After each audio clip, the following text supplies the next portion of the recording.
Government जी सरकारी सतह पे भी बहुत अच्छा काम हो रहा है जब आप कंज्यूमर प्रोटेक्शन की बात करते हैं।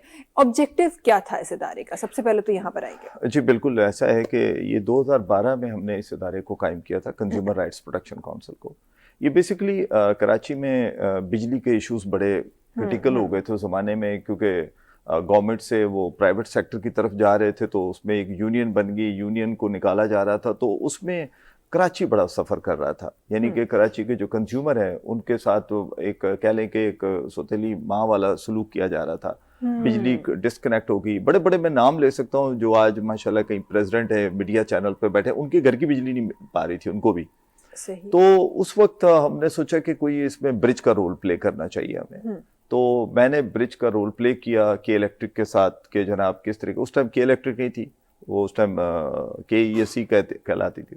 तो उसका फायदा ये हुआ कि आम कंज्यूमर को उस वक्त बिलिंग इशू नहीं था, उस वक्त बिजली मिलना इशू बन गया था। अगर आपकी इलाके की डिस्कनेक्ट वायर हो गई है तो उसके बाद वो बेचारे बैठे हुए 4-4 दिन तक कोई सुनने वाला नहीं था।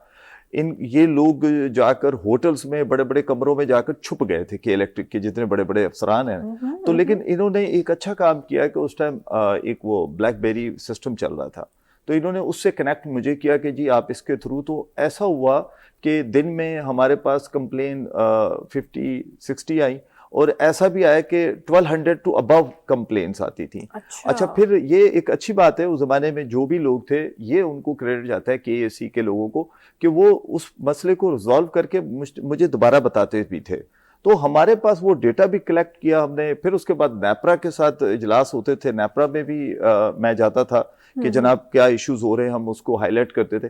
फिर उसके बाद डेफिनेटली ये चीज़ें बढ़ती गई, तो फिर मुझे दोस्तों ने कहा कि यार कंज्यूमर खाली बिजली वाला तो नहीं है ना, पानी वाला भी कंज्यूमर है, गैस वाला भी कंज्यूमर है, आटा चीनी दालें, ये तमाम कंज्यूमर, तुम उस तरफ क्यों नहीं आ रहे? तो फिर मैं 2013 में मैं इस तरफ भी मैं कोशिश की कि जनाब इससे हमें जाना चाहिए। अल्हम्दुलिल्लाह इस तरफ जब गए तो यहाँ पर भी मुझे थोड़ा सा फील हुआ कि बहुत ज़्यादा काम करने की ज़रूरत है। अच्छा, उस तरफ हम काम कर रहे हैं, चीज़ें देख रहे थे, लेकिन अचानक ही आपको पता है ये टूल बड़ा कॉमन हो गया।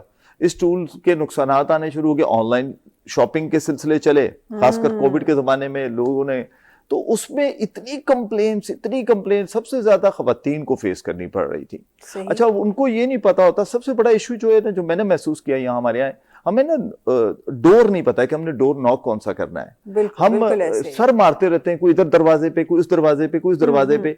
हम जो राइट वे है, राइट नॉक करने का डोर है, हम उसे नॉक नहीं कर रहे थे। तो मैं समझता हूँ जो कंज्यूमर बॉडी है ना, उसका काम यही है कि उसको वो बताना है कि भाई ये दरवाजा है, इसको बजाओ। हाँ। जरूरी नहीं है कि आप सिर्फ लोगों को लड़ाएं, झगड़ा करें। आप यकीन करें, इस वक्त मैं स्टिल सिंध गवर्नमेंट को ये क्रेडिट देता हूं, क्योंकि मैं इसमें कोई कंप्लेन होती है ना, अगर चाहे हमारे थ्रू हो या उसके थ्रू, वो रिजॉल्व होती है। हाँ, प्राइवेट सेक्टर का मामला मुझे लगता है कि उस पर काम करने की बहुत जरूरत है, क्योंकि प्राइवेट सेक्टर शायद मदर पेदर आज़ाद समझता है। अगर मैं के इलेक्ट्रिक की बात कर लूँ, वो शायद ये समझते हैं कि हम मदर पेदर आज़ाद हैं, वो नहीं सुनते उस तरीके से। हमारा माइंडसेट बिल्कुल ऑपोजिट सोचता है कि अगर आप गवर्नमेंट इदारे में जाएंगे तो कोई आपकी नहीं सुनेगा, प्राइवेट में जाएंगे तो वहाँ चेक एंड बैलेंस होगा, ये होगा। ये तो आप बिल्कुल मुख्तलिफ बात मैं इसलिए कि मैं जितना करीब से काम कर रहा हूँ, मैं दोनों सेक्टर में हूँ ना, हालांकि मुझे ज्यादा एक्सेस प्राइवेट सेक्टर की तरफ होना चाहिए। मैं कहता हूँ कि एक के इलेक्ट्रिक के जनरल मैनेजर के कमरे में जाना ऐसा है कि शायद आप किसी ब्रिगेडियर और मेजर जनरल के कमरे में जा सकते हैं, लेकिन उसके जनरल मैनेजर के कमरे तक आप नहीं पहुंच सकते।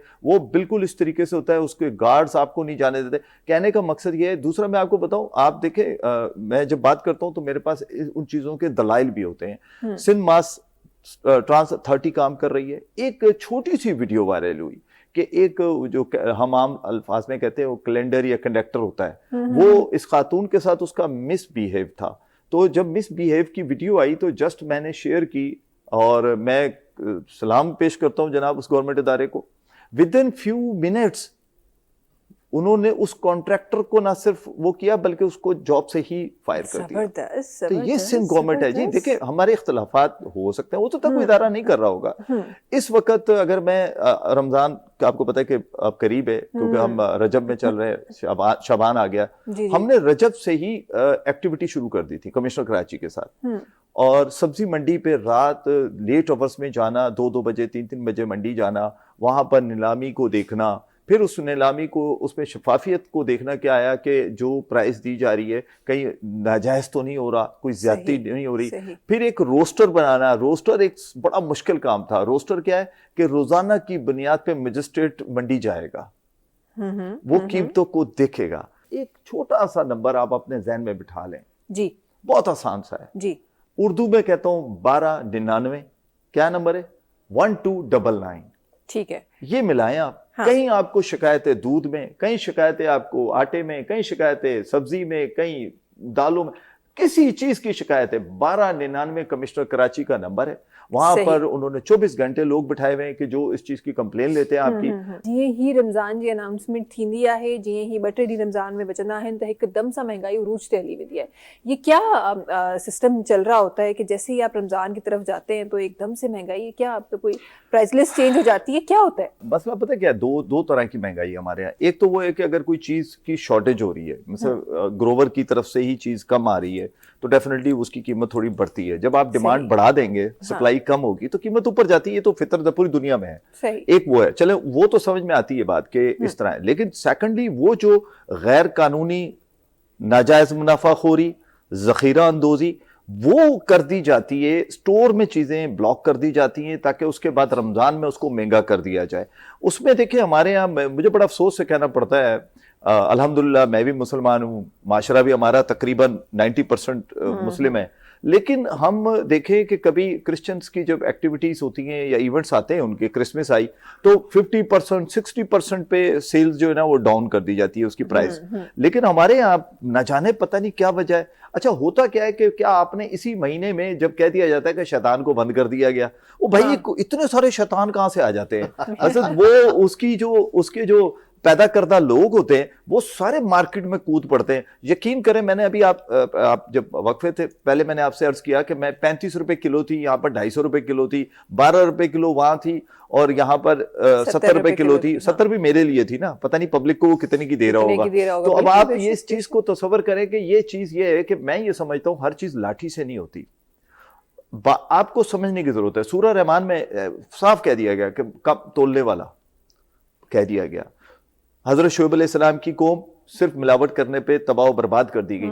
मसला क्या है कि हम प्यारे नबी हजरत मोहम्मद वसल्लम की उम्मत में से शायद हम उसका नाजायज फायदा उठा रहे हैं कि जनाब हम कम तोलते भी हैं, हम खराब सामान को दर्जा अव्वल करके बेचते हैं, कीमतें होती कुछ है, हम कुछ और बेचते हैं। और अफसोस के साथ मैं ये कहूंगा आपको कि मिसाल के तौर पे एक चीज 100 रुपए की उसको मिली है ना, तो वो ये नहीं सोचता मैं इसको 120 की बेच दूं, वो डायरेक्ट 200 पे लेके जाता है। यानी कि इतना ज्यादा प्रॉफिट। और हमारे यहाँ ये एक अलमिया बन गया है। अच्छा एक और चीज बड़े मुझे जो है ना अफसोस के साथ कहना पड़ता है, जब हम कहीं प्राइस कंट्रोल के लिए मजिस्ट्रेट के साथ जाते हैं और वहां खड़े होकर तो एक ही उस ठेले के साथ एक बंदा कोई चीज खरीद रहा होता है, वो उसका माइती बन के खड़ा हो जाता है, ये इतना गरीब है, आप उसको जुर्माना करवा रहे हैं, आप उसको जनाब देखें ज्यादती कर रहे हैं। खुदा के बंदे, इसका मतलब है कि कंज्यूमर सबसे बड़ा अमीर है, इसका मतलब है कि जो खरीदार है उसके पास बहुत ज्यादा पैसा है। मेरे भाई अगर वो भी 2,000 रुपए दिहाड़ी कमा रहा है तो पता नहीं तुम 1,000 रुपए दिहाड़ी कमा रहे हो। हम तो तुम्हारी जंग लड़ रहे होते हैं, हम तो तुम्हारे लिए आ रहे होते हैं, हम तुम्हारे लिए खड़े होकर